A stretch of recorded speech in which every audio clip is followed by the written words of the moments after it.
treat for you today. I have really stepped out of my league here with the guest that I've got for you today.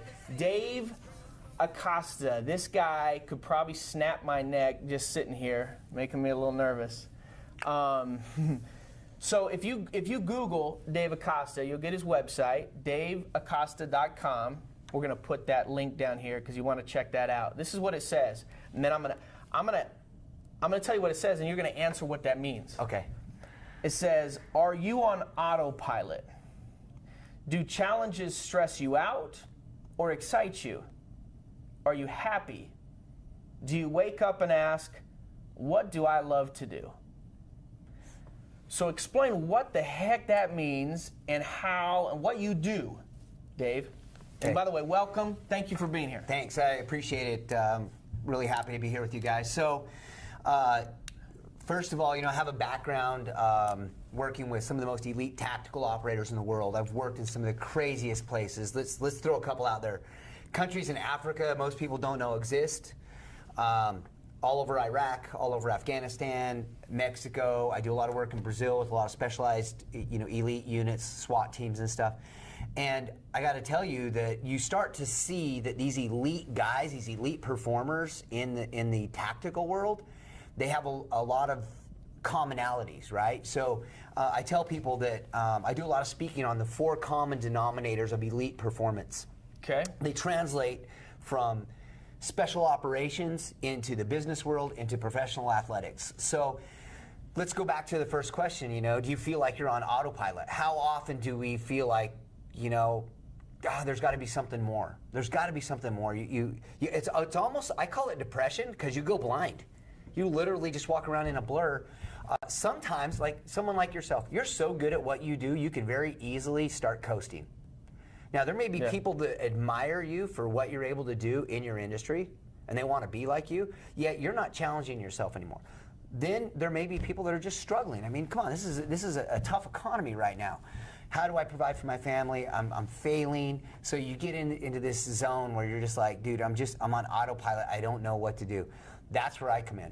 I tell people, look, I don't care if you're a football player in the NFL. If you're not happy with your performance, I will help you see things from a different perspective. That's why I asked that question, are you happy?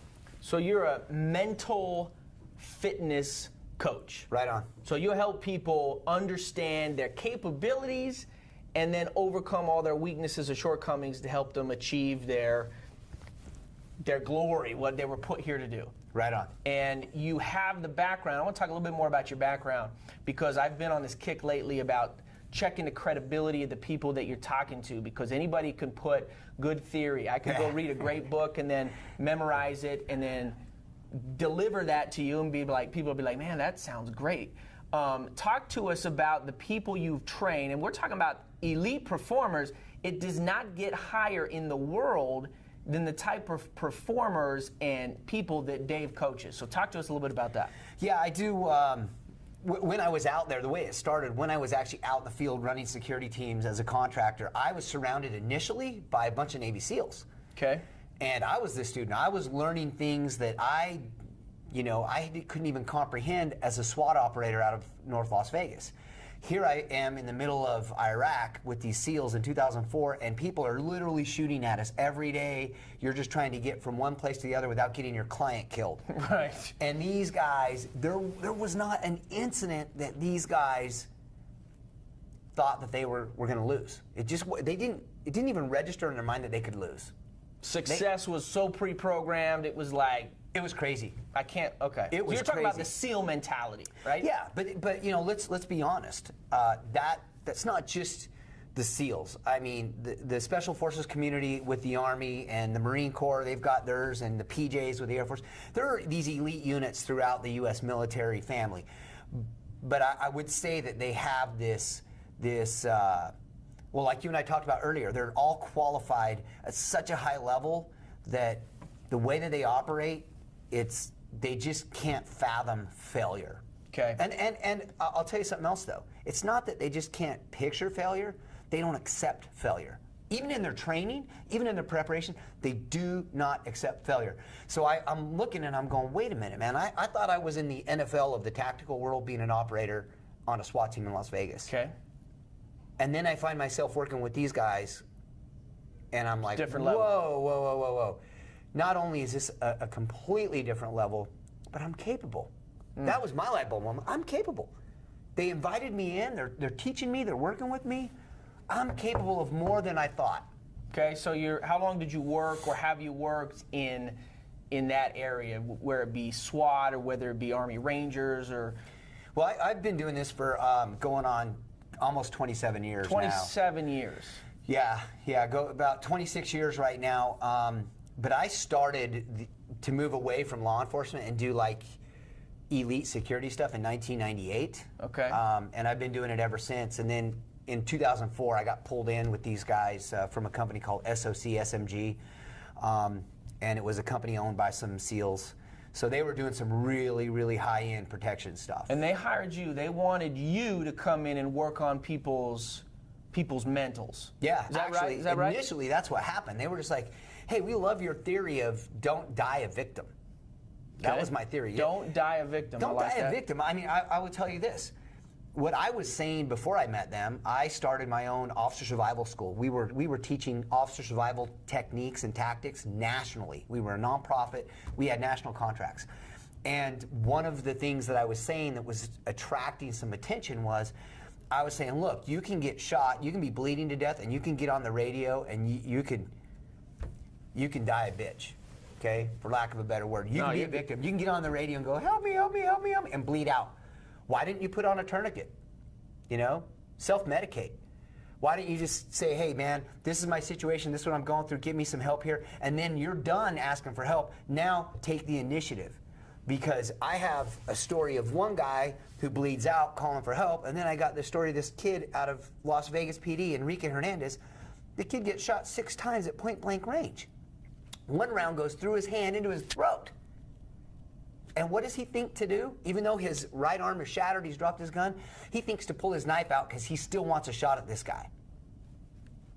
And I think, you know, a lot of times people hear that, you may hear that and say, whoa, I've never been confronted with that. And we were talking about this. I think the things that you and I are confronted with are the exact same, but obviously much different. But the mindset of saying, I can continue to go, I would rather, what do they say? I would rather die on my knees a hero than live on my feet a coward. Right, right. I Yeah, I've probably heard messed that up. No, yeah, close enough. No, but so this is something that you and I were talking about, and I have this often. I'll have people come up. I have a guy that I was just telling you about. This guy came up to me, extremely successful businessman. I mean, really successful guy. Fit guy, and he has everything going for him. He should be looking in the mirror going, yeah, man, I like who I am. And he told me this in front of his girlfriend. He's like, dude, I want to do what you do. I think it's cool. I want to be like you. And I laughed, and I'm like, you are not embracing your warrior DNA. You have the warrior DNA. This guy was not embracing that. I can't think of anything more similar to what we do over there than starting your own business or being an entrepreneur or putting your family's financial future on your shoulders. That takes balls. It takes cojones like this. And for men and women that say, dude, I am going to be my own boss, let me tell you something. You like risk. You like pushing yourself. The problem is there's really not a support group out there when you hit the wall because you're competing with each other. Everybody's competing to be the salesman or whatever they are. You got to have a good support group, and that's one of the things that I learned out there with these guys. Yeah, these guys were all overachievers. They were super competitive, but one thing that they knew, they could not succeed without help. They could not succeed without a family, a partnership, brotherhood. So what you're saying is Rambo is not a true story. Rambo's not Rambo without the rest of the guys on his team. That's just the way it is in reality. And so, you know, here's these SEALs, and I'm going to talk about them just because I've been associated with them.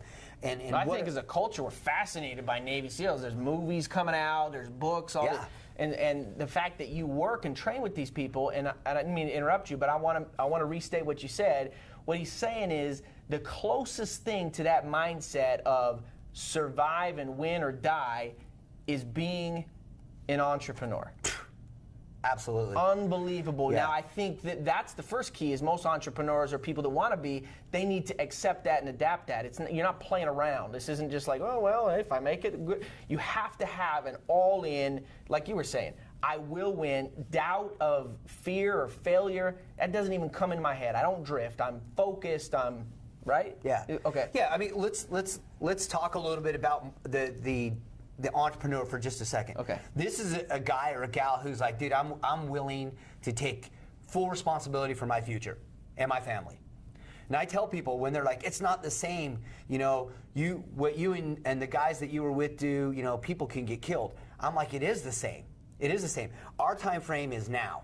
It's instant. Your time frame is a little bit longer in business because if you fail, I'll tell you what, your marriage is going to be on the rocks because you don't have income coming in. There's going to be stress. There's going to be self-doubt.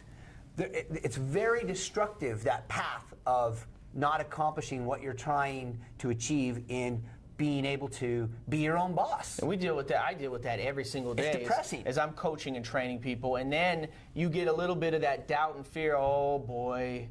And then depressing is just not being able to get out of that rut. So how do you do that, Dave? I mean, how do you take somebody? Because all the things you're saying, I think, man, when I heard that we had an opportunity to get you on the show, I was so excited because it's almost like you're talking to the heart of what I want to talk to people about.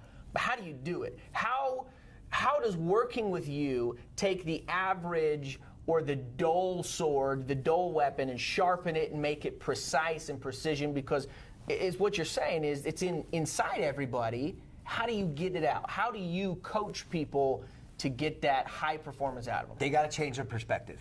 It's all about perspective. Let me give you an example. I do this a lot when I do my speaking engagements. Here's what I do. I tell people, hey, I want you to close your eyes and I want you to picture you're driving down, and we're here in Utah, but this could apply anywhere, but Spanish Fork Canyon is a beautiful place. You're driving down there, it's the beginning of wintertime, the sun is setting, there's a little bit of a light snow, and you're thinking, man, this is such a beautiful place, and things are going good for me. Okay, I'm there. And in an instant, you slide off the road and you roll your car down into the Spanish Fork River upside down, and water's coming in, and you got a broken back, you got a pretty bad laceration, you can't see because all the blood's coming in your face, and you start to pray to God, and you're like, please, God, help somebody see where I went off the road. Help them see I went through the guardrail. I have faith. I know you're a God of miracles. Help me. Okay. I like it. I believe in faith, okay? Okay. Now I want you to take the exact same scenario. That's a scenario of desperation, okay? That's a scenario of desperation. But you're a person of faith, and so you're believing somehow, some way this is going to work out. You just have that faith. Now, let's change the scenario a little bit. Okay. Same exact thing. You're in the car, water's filling up, same injuries, except in the back seat is your 3-year-old son or daughter. They're unconscious, and the water's now coming over their head. Are you going to keep praying to God to be a God of miracles, or are you going to unbuckle your seatbelt, in spite of your injuries, go back there, pull the little kid out, and push that unconscious body up to the top of the embankment till you can get help or die trying? Right. That's the question. Well, I'll tell you what, you're going to do whatever it takes to save that kid. Sure. So it's a matter of perspective. If you don't see the struggles that you're going through, if you don't see that giving up means other people are going to pay, then you're not going to be as motivated as you are when you know that there's a little heartbeat, a little guy or a little gal depending on you to just give it all you got until you have nothing left. Well, in that instance, I love that metaphor. I'm going to use that. In that instance, it's very easy to see life, death, win, lose. But in the instance of, well, maybe I won't take some time and prospect some people today, or maybe I won't, my job's good enough, or I'm making enough, or I have enough. How do you keep that perspective when you're dealing with things that seem very nominal or very small? Because I get that, Yeah. and hopefully everybody listening is like, oh, shoot, oh, dude, I get it. How do you keep that on the forefront right there so it's like reflexive, and every little thing you do, you attack with the same passion and commitment? Who's it for? That's the question I always ask. Who am I doing this for? If it's always about you, you will not succeed. Right. You're just not going to succeed, okay? And you might be talented. Yesterday I was talking to a trainer that trains world-class athletes, and it was very interesting. He was like, man, there's so few guys that are going to succeed by themselves. They're just naturally talented. Most people have to put in an incredible amount of work to get to the door of becoming a professional athlete. Okay. That doesn't get them through. That just gets them to the door. That gets them to the combine in the NFL. Okay. It doesn't get you through. It's this hard work. All of the effort, all of the hard work, all of the dedication that's being put in when you don't have to put it in. That's the key. Dude, don't wait until it's time to pray. All right? Right. Don't wait for that moment. You got to train up before the moment happens so that you're prepared for your what I call defining moments so that you win it. So when you feel like, man, I don't know if I want to prospect today, or I can do it in a couple hours. Sure. You've got to say, well, wait a minute now. Who benefits or who's going to suffer if I am not training right now, if I'm not putting in the effort right now to accomplish my goal, which is pay the bills. Right, and we call it your why, right? The reason you do that, I mean, in fact, in front of you there, we have our why wall. And the reason why you do the things that you do, because I think that's a misconception as well, is, good things always happen to these kind of people, or they're just lucky, or they just always wake up on the right side. They have the same challenges that everybody has. It's funny, if you talk to a room, I always tell people this, if you talk to a room of 100 people, and you ask them if life is hard, everybody in there is going to say, yeah, we've had some challenging times. But then if you went and asked everybody what their challenges are, that's so relative. One challenge to one person, the other guy might be laughing and be like, oh my gosh, are you kidding me? That's the easiest thing in the world. We all have challenges, but it's all relative. How do you continue to get over? I guess what I'm trying to say is we need mental coaching. We need training on our brain. I mean, think about this. We go to the gym. We work out our muscles. Well, I don't. I should. We go to the gym. We work out our muscles. And we understand the need and the value that we brush our teeth to take care of those. What are we doing to keep our mind right? School is great, but most people think that as soon as you graduate high school or college, then you're done. How do you continue to learn and grow so your mind is sharp and not drifting or just wandering, right? Yeah. You got to train yourself. It's interesting. My wife, a few months ago, I started really taking serious my speaking. Okay. I got a speaking coach. By the way, Jason Hewlett. I got to put a plug in for this guy. We'll put his link down here. Amazing speaker. Jason Hewlett does. He's actually coaching too with speaking, but go check out Jason Hewlett. My goodness, the guy's amazing. So he's been helping me a lot. So in the process of working with a speaking coach, for example, that's what I want to do. I want to continue to be a presenter professionally and grow business for myself. And I want to support anything I can, because the more people that you interact with, the better my life is, the better my children's life is. So I need people like you to succeed very heavily, because we need to infiltrate, right? Right. Well, and you know what? When the tide rises, all ships rise with the tide. So we got to help each other out. Right. But as you talk about this, here's an interesting thing. So my wife walks in my office, and this is a few months ago, and she's like,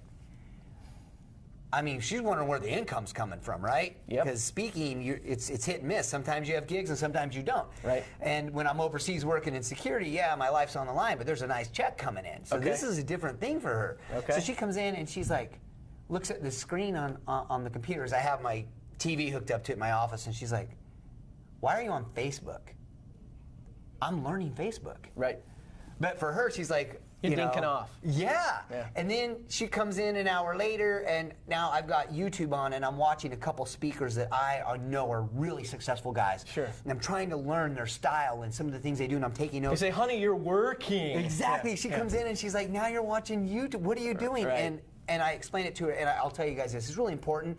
If you're not single, if you're married, you've got to have your spouse on board with you. Boom. You've got to convince them to give you a shot and support you, and not be looking over their shoulder like, when is the money coming in? They got to support you, because you can't have your attention diverted. You can't have it all these different ways. And any partner that you have, if you're single and you're working hard for your kids need to know that when mommy or daddy is focusing on their craft, it's not because they care more about that than going to play catch with you. It's because they're doing it because of you. So I think that is huge. We're huge here on partnership, and either they're going to be a great cheerleader to help you, or they're going to be a big ball bearings around your you don't want the stress around your ankle. You don't want the stress of that, So right.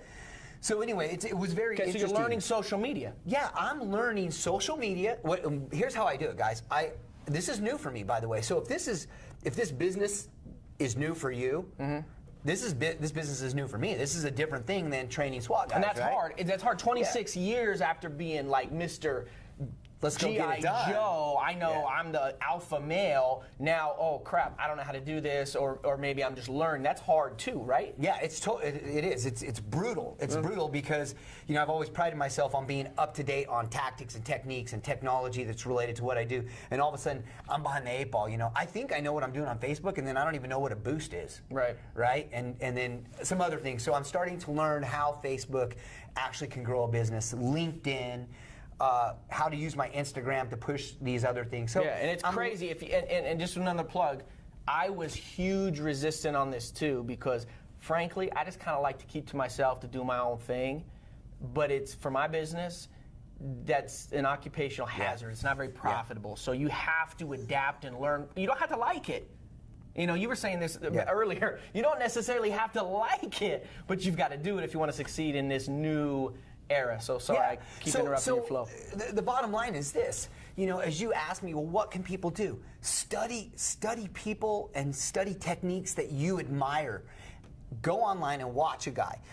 Go to a website or go to a seminar or a video, you know, like this, a web broadcast, and say, I think this guy knows what he's talking about. I'm going to go watch and I'm going to learn and develop some of those techniques. This is the crazy thing.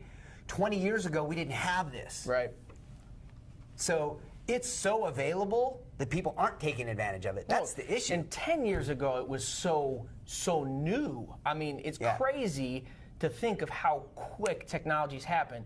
And one thing that I'll tell you, what's hard for people, especially when they put themselves out there like this, you're not going to be able to please everybody. You're going to have some people that say, I disagree with that, or I don't like that, or why the crap does Nick wear his hat, and that's unprofessional, and da-da-da. You have to accept that and say, you know what, do you, I'm me, I'm going to be me, and I'm okay with you giving positive or negative feedback, all right? I think that's important too, and it's hard when you're in the space because you're like, what do you got to like I say that? Man, I practiced so hard on it. It's okay. Everybody's entitled to an opinion. And I'll tell you something I've learned. I've done a few news things over my lifetime, and I've learned not to read comments. If you got time to make negative comments, then you're not out there making a lot of money, and you're probably not contributing a whole lot. There's a lot of truth to that. So I don't read comments, but I do, and I'm glad you said that. I'm always open to constructive criticism and suggestions. I mean, that's why I went to Jason Hewlett.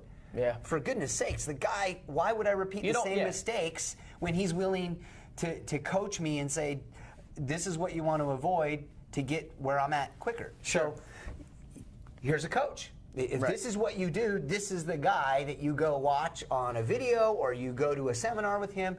And you don't necessarily say, man, I'm going to follow everything. You take bits and pieces, right? I'm sure you've done for it. you. You take bits, even in the tactical environment, you took bits and pieces of parts of these people's personalities or how they do things and said, man, I'm going to become a combination. And that's all developing yourself and becoming a leader. So wrapping this up or coming back to the point, I really want to help publicize the things, and we're going to be working together in the future. I'm so excited for workshops we're going to put together on effective communication and becoming the best leader. And as far as somebody that's training on mental toughness, there's a lot of studs out there. I've read a lot of their material. But as far as their resume, your resume is thicker than any of them. So I'm so excited for you to jump on this scene and become a frickin' phenom. And then I can say, remember when you were just getting started, Dave, 27 years just getting started. That's right. You came in and helped us little guy over here in Nick's show. So let me just ask you a flat question. Sure. Are people today weaker? Are they whinier? Are they worse human beings? Or do we just hear more about it? Because I think the consensus now is, this millennial generation, this microwave society, this instant gratification. They want it now. They don't know how to work for it. Is that, in your opinion, is that true? Are we as humans evolving to become lazy degenerates? Are we becoming worse? Or are we just hearing more and so it feels that way? What's your take on that? I don't know if you get that. No. We just had this discussion yesterday with the guy who was telling you he trains all these pro athletes. He and I both agree. Now, this is my opinion, so again, I'm not going to read your comments. I don't care what you say. No, say it. That's good. But here's the deal. he and I were just talking about this, and I said, we have created a culture right now in the last 10 years of victims. Of victims, because everybody's getting bullied now. Yep. Right? Everybody's getting bullied. And Well, my kids come home every day and so supposedly, well, let's teach these kids to stand up for themselves. Now, I'm not saying it's not happening, but what I'm saying is, as a culture right now, we're embracing all the excuses for why we're not succeeding, why we're not doing better. And that's, well, don't get me started, but come on, quit that crap. Actually, let me back up. I'm not going to say quit that crap, because if I want to succeed, if the majority of the people are going to embrace victimhood and say, oh man, I can't do it, or that guy stole my lead, or whatever, I don't know, right? If you're going to embrace victimhood and the whole world is bringing you down, you're just creating way more opportunity for a guy like me who's just hungry. That's great, man. Thin the herd for me. But I will tell you, I think that because of the social media and because we can talk more about all of these people that are so victimized, then, it's easier for us to say, wow, that's happening to me. Holy crap, guys, here's what I'm going to tell you. If you want to succeed, the 4 components or common denominators of elite performance are self-worth, number 1. Number 2, this is according to me, you got to have a crazy dream. You got to have a dream that other people are like, wow, that's pretty ambitious, man. It kind of makes them turn their head. Self-worth, believe in yourself, believe you're worth it, believe you're capable of it. You got to like who you are. Okay. And if you don't, fix it. If you're like not happy, fix it. Call me, man. I'll help you. Start there. Yeah. Second, audacious, bold, crazy. I always tell people, if people aren't laughing at your goals, they're not big enough. That's right. That's right. Now, number 3, this is a really important one. You got to have a plan.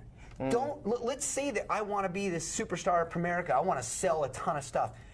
I'm not going to reinvent the wheel. That doesn't make any sense. You go to a guy that's already done it and you say, mentor me, help me out.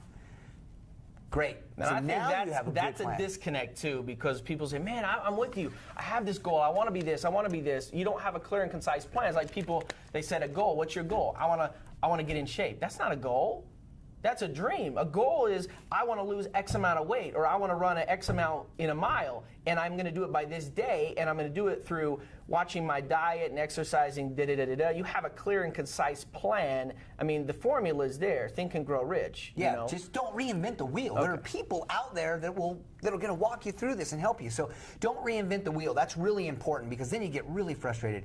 And here's the most important. Okay, so 3, let's recap these for people. Number 1, self-worth. Believe in yourself, self-worth. Number 2, big frickin' hairy dream, hairy goal, crazy goal.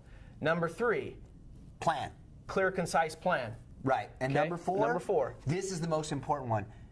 You just don't take no for an answer. You don't. Now, I'm going to tell you, here's where I get a little dicey when I do my presentations. I tell people, you need to learn to be a better quitter. And they're like, whoa, that's completely opposite of what you're saying. It's not. Let me tell you why. Don't you ever give up. You never give up. That's one thing I learned being around all these guys. They don't know how to give up. Right. Giving up and quitting are 2 different things. When I say learn how to be a better quitter, quit doing the same shit over and over and over. You're not going anywhere. Okay, I guarantee you, here's how you know. Go to the person that you have a relationship, whether it's a wife, a girlfriend, boyfriend, whatever it is. Go to someone that's really, really close to you and say, hey, I want you to write a list of 5 things I could quit doing today that would make life better between us. They're going to write that list pretty dang quick. My wife would do it very quick. And they may not stop at 5. Maybe more than 5, yeah. Okay, so what I'm saying is, learn to identify the things you need to quit doing, the things that are getting in the way, eliminate those, and focus on the stuff that you know, this is going to get me there. And it might be tough, but you have got to stick with it. So these guys don't take no for an answer. I know of a couple guys that are Navy SEALs. They went through the whole program and failed. And then they went through the program again and failed. And they went through the program again, and maybe on the 3rd time they finally make it. Who in their right mind wants to go through 3 times trying to be a SEAL? That is the most brutal thing I can think of. This guy's like, I'm not giving up. I'm not giving up. I'm going to learn from every trial that I had trying to make it. And eventually... What a crazy thing. Those are the stories you tell. Okay, people want to hear the stories about the guy that tried there, but make a book and a movie out of that. Yeah. This guy tried this and he failed. This guy tried this and he failed. This guy tried this and he won. I mean, have you guys ever read the story or seen the movie about the person that was born into opulence and just had a plain mediocre life? We don't want to see that story. We want to see the Rockies, the struggles, the people that overcame the obstacles. And I tell this to people all the time, you have a chance to, you're living that right now. You're freaking writing that. But if you quit, then nobody's going to publish that. Nobody's going to read that story. Yeah. Just be motivated by that story. Yeah, and I'll tell you this, you know, if you get to a point where you give up once, giving up another time will be a little easier. Yeah. Giving up another time will be easier, and what you've done is you've created a profile to look back on for yourself, and it's really, really hard to get yourself back on track because you look back and you know what, behind closed doors when no one's looking, you know, and you're all alone, you say, dude, I'm a quitter. yeah, I give up. I give up all the time. And if people have done that, let's be real, because there may be some people thinking, well, that's me. Then the most important thing you can do is don't do it again. Oh, call them. Yeah, call them. And so that's what you do. You'll take clients on a personal basis. Yeah. You'll take, if you're listening, you're part of a company and you want him to come in and help company culture, which we talked a lot about that this morning. Yeah. Critical performance. I mean, the statistics on the performance increase from just having a healthy culture and communication at a workplace, unbelievable. You'll do that. Private events for groups, right. Elite performers. You want to get that edge, that toughness. So you're already doing that, right? Right. Okay. Yeah, our elite leadership camps, you guys will dig them because we'll take leaders and we'll actually go out to our ranch and we'll run through tactical scenarios. But the focus will be, look, communication. We'll teach you something about communication under stress during a critical incident, because I'll tell you what, communicating after the lead vehicle blows up. Yeah, it's different. And you guys are trying to rescue your buddies out of there. Sure. These guys, their communication doesn't break down. They're so good at it, they can communicate under incredible circumstances. So we're going to take what I've learned from some of these elite performers, these elite operators, and it comes right into the corporate world. So we'll get you out there. Cool. We'll put you in a situation that is way out of your comfort zone, and you're going to, at the end of the day, you're going to look back and go, wow, I can do way more than I thought. Awesome. Yeah. And then, onesie twosies. So if you're just one person watching this, you can get into a group that may already be organized. Or if you have a group of your own, you can do a custom group like that too. Yeah, absolutely. Okay, absolutely. cool. That's awesome, man. I think that's so much more valuable than a lot of the ways people are wasting their money. So we're going to put your link right here, or behind me right here, daveacosta.com. And we're going to post this on Facebook, so we're going to put a link to, we'll tag you. They can like your page. They can add comments there, share that. That's how we're going to get the word out. If you like what we've said, please share it. And if you have comments, that's cool. The more the merrier. I'm cool with that, because I think the more content that we have on the subject, the better it's going to be, the more we talk about it, right? I always tell this to people. If you say a positive comment or a negative comment, in order to give one of those comments, you still had to listen to the message. Right. Which is the point. Right, and form your opinion. And I'll throw one more golden nugget out there. There's a book written by a guy named Lieutenant Jason Redman. It's called The Trident. I love to read. I want to be better. I like self-improvement, things like that. It is the best leadership book I've ever read. Now, I told Jason when I met him later on, and we actually became friends. So you read it before you knew him? Yeah. Okay. Yeah, and then my life has been one of those amazing lives where just weird, lucky stuff happens, whatever you want to call it. Jason and I have become very good friends. But I told him, I spent a week with him in California promoting another project, and I said, Jason, I don't know if you wrote the book with the intent, because it's a crazy story. I mean, the guy got his face shot off, for heaven's sake. The name of the book is? The Trident. The Trident, T-R-I-D-E-N-T? Yeah, Trident. by Jason Redman. Okay. He got his face blown off? Oh, yeah. It's a crazy story. I mean, it's a Navy SEAL story. Wow. Okay. But the bottom line is this. I read the book, and I've read it 4 times. I had a client, a company called Lodging Dynamics. They manage Marriotts. They brought 70 guys and gals from all over the country in for a 4-day course with me. They sent that book to every one of them and had them read it beforehand. Now, this is men and women. Okay. And even the women that read the book came away just saying, I wouldn't have pulled it off the shelf, but now that I've read it, I've, sent it to my son, or I've sent it to, It's an amazing book on leadership, and I'll tell you what I like about this book and why I recommend it, kind of as my last thing here, is if you've ever felt sorry for yourself or you've ever been down in the dumps and you're like, gosh dang it, I can't go on, you can't read this book and ever say that again. Takes away all your excuses. You can't, dude, because if he can come back the way he did, you know, you're going to have that. You're going to always be able to lean on that and go, all right, you know, got to buck up. Can't be a victim. Can't be a victim, man. Impossible. Okay, so I'm going to get the book. I haven't read the book. I'm going to read the book. I appreciate the referral on that. All the links we talked about, we're going to put them in the comments below. And, man, I can't wait for the future and get to know you better and work together. It's going to be great. Dave Costa, thanks so much. Thank you. And thank y'all. Make it a great day.